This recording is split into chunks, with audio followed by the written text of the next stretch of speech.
ప్రభుత్వ పాఠశాలల్లో అమలులో ఉన్న మధ్యాహ్న భోజన పథకంలో సమూల మార్పులు చేయాలని తెలంగాణ విద్యా కమిషన్ తెలంగాణ సర్కార్ను కోరింది. ప్రస్తుత పథకంలో అనేక లోపాలున్నాయని వాటిని వెంటనే సరిదిద్దాలని విజ్ఞప్తి చేసింది.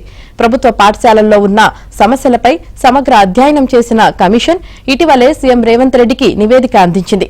ఇందులో మధ్యాహ్న భోజన పథకానికి సంబంధించి అనేక కీలక సూచనలు చేసింది. ఈ పథకం అధ్యయనానికి కమిషన్ చైర్మన్ ఆకునూరి మురళి నేతృత్వంలోని బృందం తెలంగాణ వ్యాప్తంగా పర్యటించింది. అనేక పాఠశాలలను సందర్శించి విద్యార్థులు, తల్లిదండ్రులు, ఉపాధ్యాయులతో పాటు మధ్యాహ్న భోజన పథకం బాధ్యతలు తీసుకున్న స్వయం సహాయక సంఘాల మహిళలతో మాట్లాడింది.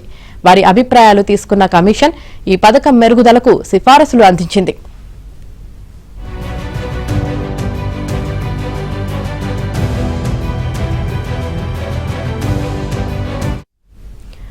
ప్రస్తుతం 1 నుంచి 10వ తరగతి వరకు ఉన్న మధ్యాహ్న భోజన పథకాన్ని జూనియర్ కాలేజీలకు విస్తరించాలని సూచించింది.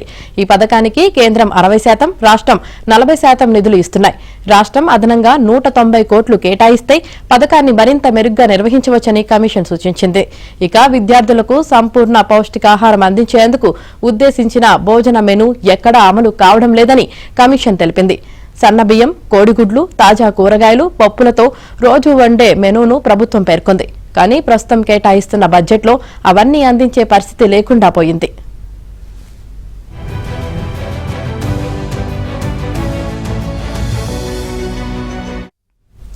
ప్రభుత్వ పాఠశాలల్లో ప్రత్యేక వంటగదులు లేకపోవడంతో చెట్ల కింద, మరుగుదొడ్ల పక్కనే భోజనం వండుతున్నారని తెలిసింది. వంట మనుషులు వ్యక్తిగత పరిశుభ్రత పాటించడం లేదు. పథకానికి సరఫరా చేసే బియ్యం, సరుకుల్లో నాణ్యత ఉండటం లేదని కమిషన్ వెల్లడించింది. సరైన వంట సౌకర్యం లేకపోవడంతో అనేక పాఠశాలల్లో విద్యార్థులు ఉడికి ఉడకని అన్నం తింటూ తరచూ అనారోగ్యం పాలవుతున్నారని పేర్కొంది. సరిపడా నిధులు లేకపోవడంతో కనీస నాణ్యతా ప్రమాణాలు పాటించడం లేదని కమిషన్ తెలిపింది.